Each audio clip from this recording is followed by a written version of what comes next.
Uri Kaufman, welcome to Hub Dialogues and congratulations on the book. Thank you so much. It's such an important book, and I'm grateful to spend the next half hour with you or so unpacking some of its key ideas. You write that what we're witnessing isn't just a matter of political protest; it's a kind of ideological revolt against the moral foundations of the West. What are the core values or ideas being rejected, and what's being offered in their place? Well, what's really happening is what I call is something called cognitive dissonance. Yes. When people have deeply held beliefs and then facts appear that contradict the beliefs, people have a tendency to change the facts, not the beliefs.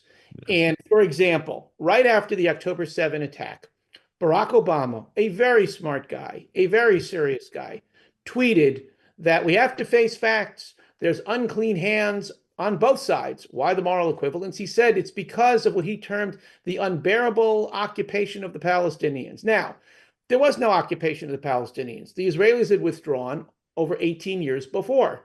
So why is he talking about that? The New York Times does the exact same thing. I will actually read you a passage. This appeared in the New York Times I have it right in front of me. I just hold it up in front of the camera.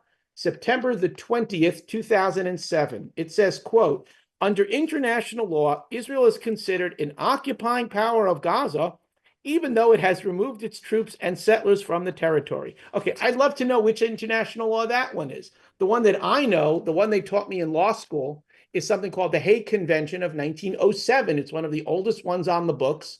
It hasn't been changed. It hasn't been amended. And it says black on white, you're only an occupier if you are there.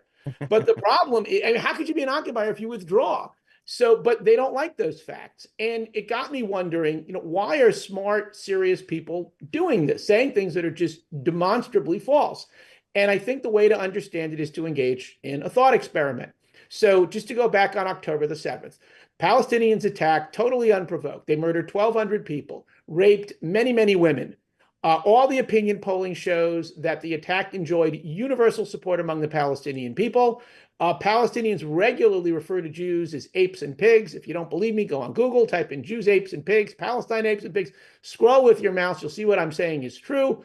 One final fact, the Biden administration budgeted billions of dollars for Gazan aid for, in fairness, not for Hamas, of course, but for what they termed the innocent civilians. Okay, let's assume every one of those facts happened exactly the way it did. Let's just change one fact. Let's assume that the people who attacked are not Palestinians. Let's assume they were Germans of another era, or Ukrainians, or, I don't know, white South Africans. In other words, white people instead of people of color. Do you really think that the Biden administration would have budgeted billions of dollars for white people who say that Jews are apes and pigs? The answer is obvious. Of course they wouldn't. And just hold the thought. Let's carry the thought experiment all the way through. Let's assume, argument's sake, again, in this parallel universe thought experiment, white supremacists, not Arab supremacists, but let's assume they murdered 1,200 black people and they raped black women. And then a Republican administration said, we're going to give billions of dollars in aid to the innocent civilians, the innocent white supremacist civilians who say that blacks are apes and pigs. There'd be rioting in the streets. People would go nuts. So again, what we have here is a classic textbook case of cognitive dissonance. You have a lot of people whose core value is defending people of color against what they perceive as the oppression of white people. You have this high profile, not even high profile, but highest profile conflict that pits people of color, the Palestinians, against Jews, not just white people, but a white group of privilege, at least in the minds of progressives. So you got the white group of privilege in one corner, the people of color in the other. They're backing the people of color. That's the way they're trained to believe. The problem, of course, is the facts don't even remotely support it. So that's when the cognitive dissonance kicks in. They change the facts to fit the narrative. That is the core problem. The underlying worldview that is at the heart of the cognitive dissonance that you just set out has achieved something of ideological capture of major institutions, universities, media, cultural bodies, and others. Explain its growing dominance. How has it come to influence so many key parts of our society? So it's been a creeping annexation for quite a few years. most of the attention during the Gaza war has been on elite universities. And that's a real issue. I'm not downplaying that at all. However, to my way of thinking, that's not the real problem. These elite kids saying silly things on silly college campuses, told to them by silly professors, that's not our problem. They are figures of ridicule. The fact is, very few politicians have shown up to show solidarity.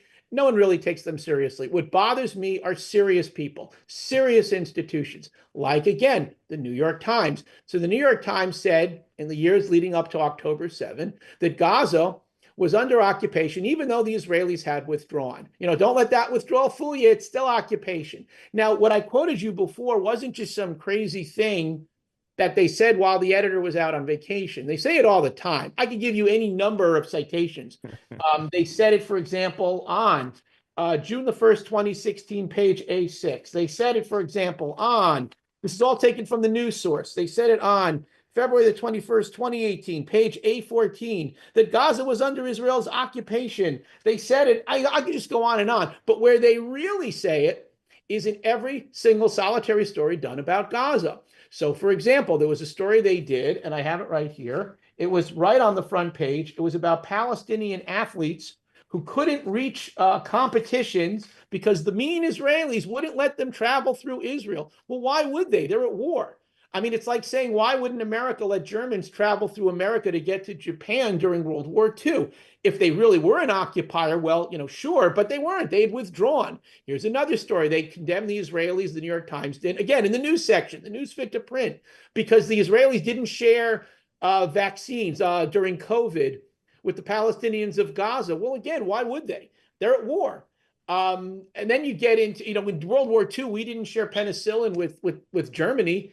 And then you get into, that's just the cognitive dissonance on the legal side, but then you get into the cognitive dissonance on the facts. So the New York Times, again, said for years and years that Gaza was under some sort of blockade by Israel. In at least two instances in 2019, they called it a draconian blockade. I mean, a draconian blockade, that's a serious blockade. In fact, I want to find one of the citations here. I have it all here in front of me. Doesn't make a difference. Well, this is the one about the vaccines. It appeared on August the 30th, 2021. But anyway, so let me tell you about the draconian blockade. In the last full year before the October 7 attack, which is, of course, 2022, in that year, Israel supplied Gaza with 5.7 billion gallons of water, without which Gazan Palestinians would have died of thirst. They supplied Gaza with 67,000 trucks filled with supplies, food, water, clothing, baby formula, you name it. They supplied Gaza with 2/3 of its electricity, all of its fuel. Now, the Gazans have to pay for this. So 17,000 Gazan Palestinians had license to work in Israel and take home a paycheck. Again, it would be as if 17,000, North Koreans were allowed to work in America so that we could send supplies to Pyongyang. That's not even allowed today. Forget about during the war, okay? This is what the New York Times calls a draconian blockade. It's just perfect insanity. Again, it all goes back to the same issue. Do you really think the New York Times would be doing this if the Israelis were black people and the Gazan Palestinians were white people? Of course they wouldn't. But they have this worldview, and that worldview just dominates everything else. And we see this across many, many, many other institutions. Yeah, well, you've indulged me thus far with some questions about the book's analysis of these underlying intellectual currents and the extent to which they are coming together to create the conditions for what you characterize as the new anti-Semitism, which is what I want to take up next. Because one of the key arguments you make is that the modern anti-Semitism isn't based in traditional language of racial or religious hatred, but rather these ideas that we've been talking about, namely anti-colonialism and social justice. Talk about how this version of anti-Semitism differs from traditional anti-Semitism and how it makes it different and arguably even harder to confront. So this anti-Semitism is completely different because it is paved with the best of intentions. So Yeah. here's a perfect example. Right in May of 2024, I went to the Amnesty International website and I went to their search bar and I typed in the word rape, and 2,632 hits came back. Rape in Darfur, rape in Rwanda, rape in South America, rape in every corner of planet Earth. There's only one place where nothing came up, and it was Israel, the October 7 attack. Now, you got to understand, by that moment, a number of Israeli women had courageously come forward. The Israelis had at least 3 terrorists on tape admitting that they had done it. There was a UN report that said there was rape. The UN wouldn't put 2 and 2 together. They didn't say who did it, as if like some mysterious people were there, not Hamas. But the point is, the idea that rape had happened was a given. But Amnesty International refused to acknowledge it. There was nothing about Israel. So I thought to myself, well, that can't be. So I went back and I typed in Hamas rape. One entry came back. It was a Palestinian woman who claimed that the Israelis threatened her with rape. Now, this is already getting a little bit ridiculous. Amnesty International's executive director is a woman named Agnes Callamard. She has a long history of saying absolutely crazy things about Israel. She said, for example, that Shimon Peres, former Israeli prime minister, had acknowledged in an interview in the New York Times that Israel had assassinated Yasser Arafat. Now, he never said it. He never said it to the New York Times. He never said it at all. And that's because it never happened. It got so bad that Amnesty International had to disassociate itself from the statements of its executive director. So, but here you have a situation where one of these supposed human rights groups are changing the facts, engaging in cognitive dissonance, all in a way to demonize Israel and all in the benefit of a bunch of terrorists who say they want to commit genocide. I mean, one thing you have to say about Hamas, candor is their only virtue. It's not like they're keeping it a secret. And if you want just another instance, Amnesty International accused Israel of apartheid at a time in which Israel's Islamic Party was part of the ruling coalition. They were part of the government.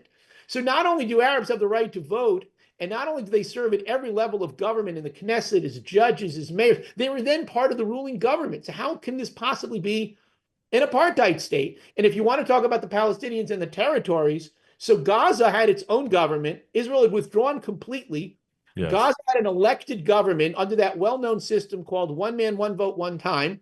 But it was a free and fair election because Israel managed it as part of its Oslo obligations. Hamas won the election. They assumed power. Palestinians live. How on earth is that an apartheid state? You could say the same thing about the Palestinian Authority in Judea, Samaria, the West Bank. Again, they were elected, one man, one vote, one time, but they were elected under the Oslo Accords with Israel managing the election. How is that an apartheid state? Again, but facts just don't really matter. And just one final point. Whenever I get up to these thorny questions, I always consult with the Lord. Rabbi Lord Jonathan Sachs, great man. He was the chief rabbi of Britain. And he always said that anti-Semitism is it's something that morphs. It's an adapting virus. So at a time when the world was completely committed to Catholicism, the Jews were Christ killers. In time of capitalism, in countries of capital, the Jews were the communists. In communist Soviet Union, the Jews were the money-grubbing capitalists. So now we're in a time where the virus, which is constantly adapting, is adapted to, we're in a world where if you're a white oppressor, colonialist, imperialist, apartheid, blah, blah, blah. So now that's where the way they're casting the Jews. Now, I do believe, though, that a lot of these people do it with the best of intentions. I don't think they really are trying to demonize Jews per se, but it does have the same net effect. Well, well said. And it prompts the question that I suspect is on the mind of a lot of our listeners and viewers who've been following along your description of the rise of this ideology at the heart of modern anti-Semitism. And I suspect what they would want to hear from you on is how, according to this framework, Israel and the Jewish people are the ones characterized as the colonialists and the oppressors. Isn't there a world in which an ideology focused on the so-called victims would actually elevate and sympathize with Jews and Israelis? Well, you'd certainly think that following an October 7 attack. And you'd certainly think that after an Oslo peace process in which the Israelis offered the two-state solution and have been offering it again and again and again for the last 30 years, and the Palestinians keep saying no, and they won't even put counter terms on the table. As far as combating it, it's like everything else. You combat discrimination and you combat bigotry with information. It's largely driven by ignorance. And I could certainly understand where people would look at an Israel and associated, frankly, with the experience of the New World, where white people came and frankly did some terrible things. I mean, if we were talking about the legacy of slavery, apartheid in South Africa, Jim Crow, we would probably find a lot of common ground. I'm not disputing any of those things. I'm just saying those things have nothing whatever to do with Israel. We don't really have enough time for me to give you every difference, but if I could just focus on the big three, the Jews came, first of all, Jews are indigenous to Palestine. Jews have been in Palestine, Israel, whatever you want to call it, for as long as there is recorded history. That's the first difference. The second difference is that unlike the whites who came to the New World with their wonder weapons and just killed people and stole land, the Jews came to Palestine legally. They were invited to come. They immigrated there at the behest first of the Ottoman Turks, who wanted European know-how, and then the British. The British were operating under an international mandate. So there was this mandate that as long as it was done in a responsible way, without harming the rights of the locals, this could be done. My great-grandfather wanted to immigrate to Palestine in 1926, but he couldn't get one of the coveted certificates. It was really done in a very, very measured way, and that brings me to the biggest difference.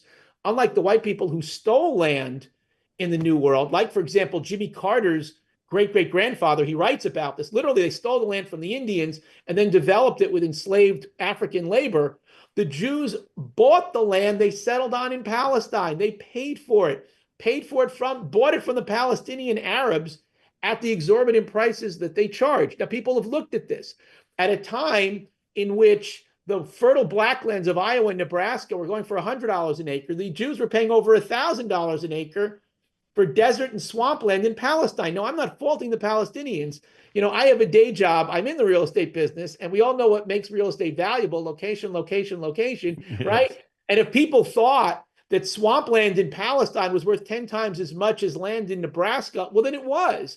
But having sold the land of their own free will, and all the Palestinian leaders did this. There was a guy named Musa Alami. He did it. The mayor of Jerusalem, all of them did it. Having sold the land and to a group of people who immigrated there legally. I mean, the idea that somehow the Palestinians are the victims is just complete nonsense. I mean, I have to believe that it's largely because, you know, people don't know the history of Israel. There's no reason why they would. For most people, Israel is a Hebrew-speaking Denmark. I mean, I don't know about you. I don't know much about the history of Denmark. So, you know, I think the way to combat this, I hope, is with education. Yeah. I'm so glad that you just outlined that brief history, because it's something that was top of mind for me as I read the book. Why don't I just ask you to elaborate on the point you ended with, and that is the role of historical illiteracy in the spread of these ideas, and in particular, the complex history of Zionism, Jewish history, and even the Holocaust. To what extent is our education system failing us in Canada, the U.S., and other Western countries? Where it's failing us is for reasons that I can't even fully explain. Only one point of view seems to get represented, and that is the radical left. There was an intellectual named Edward Said. People of my generation well remember him, probably the most articulate spokesperson the Palestinian people ever had. He was a professor of literature over at Columbia. And he wrote a book called The Question of Palestine, for example. And his whole thesis was what I call the O.J. Simpson defense. O.J. Simpson had plainly murdered these two people. How did he get off? It's because the detective had used the N-word. And so his defense lawyer, Johnny Cochran, one of the best lawyers of his day, by the way, said, well, the detective is a racist, and if the detective is a racist, then OJ must be innocent. I mean, it was like one of Newton's equations, right, or Einstein's equations. And it's a senseless argument, but it was a very emotional one. And Edward Said said the exact same thing. Well, the Zionists were racist. If they're racist, we must be right. The problem with his book was he couldn't even supply quotes showing that the Zionists were racist, because the opposite was the case. Theodor Herzl wrote a book called The Jewish State, in which he condemned racism against Black people. And it goes on and on. So what Edward Said did was he quotes white intellectuals who are not Jewish and who are not Zionists, like John Stuart Mill and people like that, and said, well, the Zionists are Europeans. Europeans are racists. Therefore, Zionists are racists. And if the Zionists are racist, then we must be right. I mean, that was the thesis of his argument. It's senseless. But again, there was this conspiracy of praise and accolade. Yes. And one of the things I discuss in the book is that for some reason, there's only one ideology that gets rewarded with our prizes. The Pulitzer Prize, the National Book Award, and the Oscar. basically only go to books that have a liberal theme or movies or what have you. And in fact, the Oscars actually came right out and said it in early 2024. They finally said, in order to be considered, you got to be liberal. I mean, everybody knew it for years, but now they just came right out and said it. It was on the front page of the New York Times at the time. I don't understand why only one group seems to have this iron grip on the culture, but it's nice to see that in an era of alternative media, of podcasts, of social media, there's finally voices that are pushing back. Yes, well said. Um, in the name of pushing back, let me take up an argument that one might hear from members of this new activist movement, and that is that criticism of Israel isn't anti-Semitism. Where do you draw the line between, say, legitimate criticism of Israeli policy and what you term the new anti-Semitism? So I criticize Israel all the time. There's any number of things about Israel that I can't stand, which I'm not going to waste your time talking. Things like judicial reform and things like that. There's absolutely nothing wrong with condemning Israel. People do it. I do it. As long as you are condemning Israel along the lines of what one would condemn other countries for. It is when you invent these new rules, apply them only to Israel, and call them international law. Yes. That's when I cry foul. So if you want a perfect example, in the American era of civil rights workers would go down south, and if they got caught driving, 2 miles above the speed limit, they'd be arrested for reckless endangerment and thrown in jail for 6 months. Well, obviously, everybody knows what's going on there. Okay. If you look at Israel, and it's the only country in the history of the world called an occupier after it withdraws, Yes. there's something wrong with that. The only country in the history of the world supplying its enemies in the middle of a war, and that's called genocide. So we're in the middle of this Gaza war right now. Okay. America, my country, under Barack Obama, when we fought Islamic State in the teens, okay, it's called Operation Inherent Resolve. And just to remind people, America supplied 70% of the air power, Britain 20%, and then the last 10% was Canada, France, Australia, and a bunch of others. So you have this perfect statement of all the enlightened countries of the world, and we literally blew every city they had right off the map.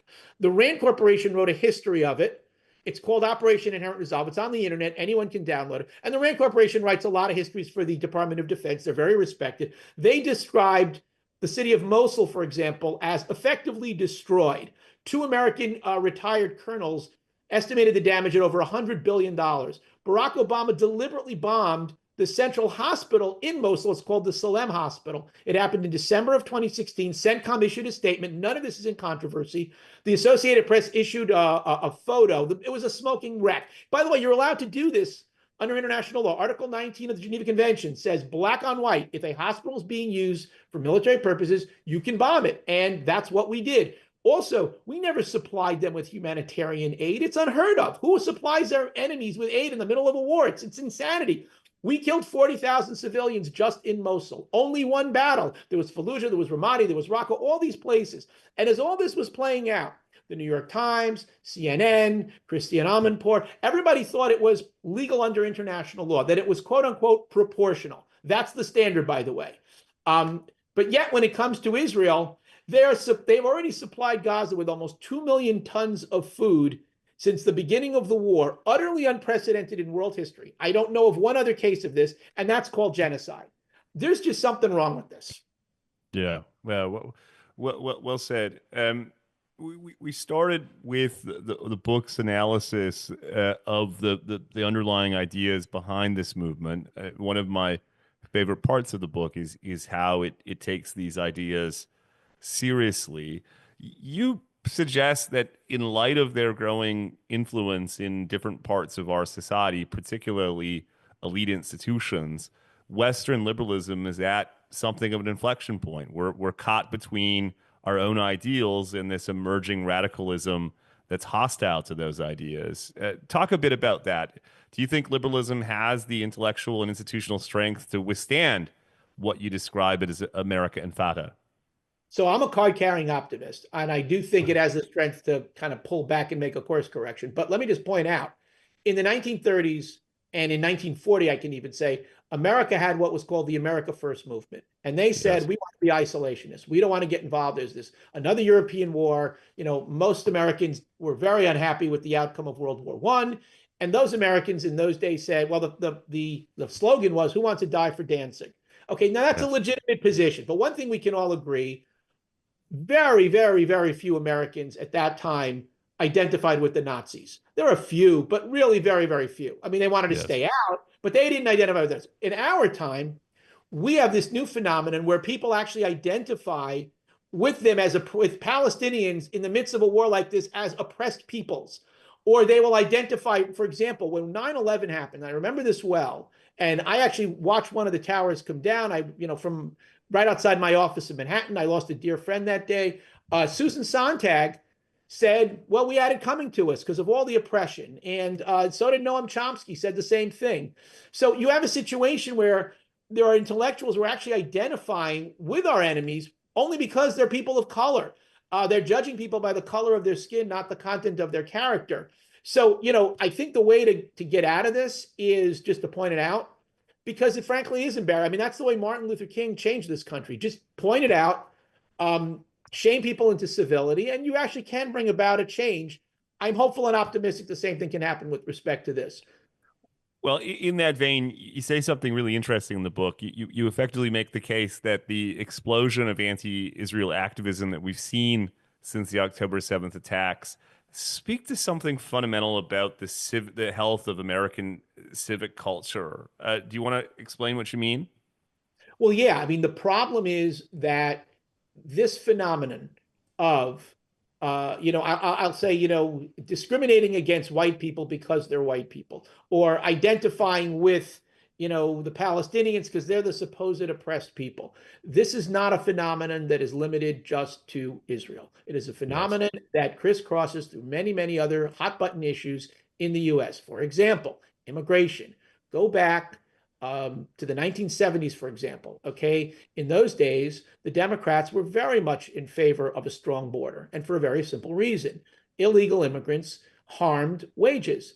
And Cesar Chavez, for example, the legendary farm worker union organizer, would scream about illegal labor because it harmed his union workers, and rightly so.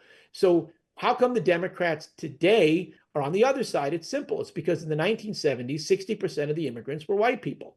In Mhm. our time, more than 80% are people of color. If they're people of Sure. color, they feel like, well, maybe it's racism. And how do you do this? And again, then the cognitive dissonance kicks back in. We see this with respect to, for example, petty crime. So in my city of New York, but the estimates are that half of the people who ride the transit buses don't pay. You see people jump in the turnstiles all the time. And there's obviously, or in San Francisco, they learn turn the other way for shoplifting. And it's obvious why. They're afraid that if they crack down, they might end up arresting more minorities than white people, which I don't even know why they think that, by the way. I don't know that that would even be the case, but that's clearly their fear. And again, you just see this DEI. It crisscrosses so many other issues, and that is what makes people really very, very upset. When you judge people by the color of their skin, not the content of their character, you're going to get these kinds of outcomes. It often reminds me, they say that during World War II, when the Nazis, POWs, would be brought across the US in the troop trains on the way to POW camps, if they stopped in various cities, the German POWs could eat in the restaurants, but the American soldiers guarding them couldn't because many of them were Yes. African American, which is, I mean, those are the crazy outcomes that you Yes. get when you judge people by the color of their skin, not the content of their character. And this is, gays for Palestine. I mean, gay people are executed in Palestine. One demographer said the life expectancy of a gay person in Palestine is until they're discovered. And it's true. They execute them. So why are they supporting them? Again, it just speaks to this craziness of judging people by the color of their skin, not the content of their character. But Yeah. I do think a change can be brought about.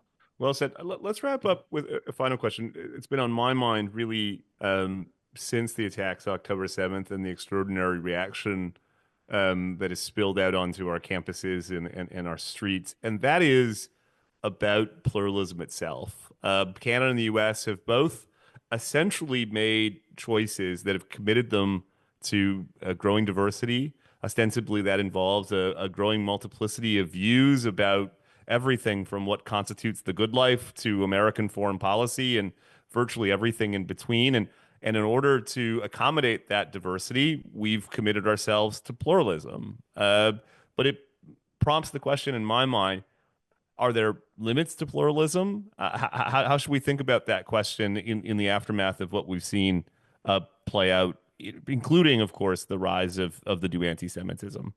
So I don't see this as an issue of pluralism. I mean, I'm all for that. I'm all for pluralism. I'm all for the big gate, the high fence, but the big gate. Let's invite immigrants from all over the world. They definitely enrich the culture. I think it's terrific. Hardworking people want to come to America. I want them to come to America. And there should be diversity. And there was a time when there was no diversity of opinion. There were 3 TV networks, and that was it. And yeah, I understand the resentment at that time. They were all the anchors were all white men, and they had their point of view. And there is another point of view, and it should be heard. I certainly agree with that.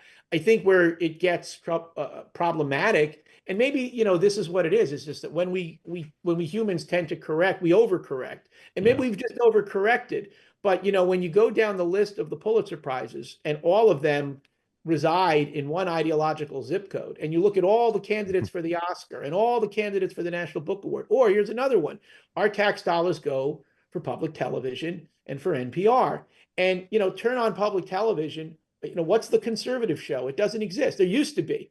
Once upon a time, William F. Buckley had a TV show, but now it's all POV. It's Christian Amanpour.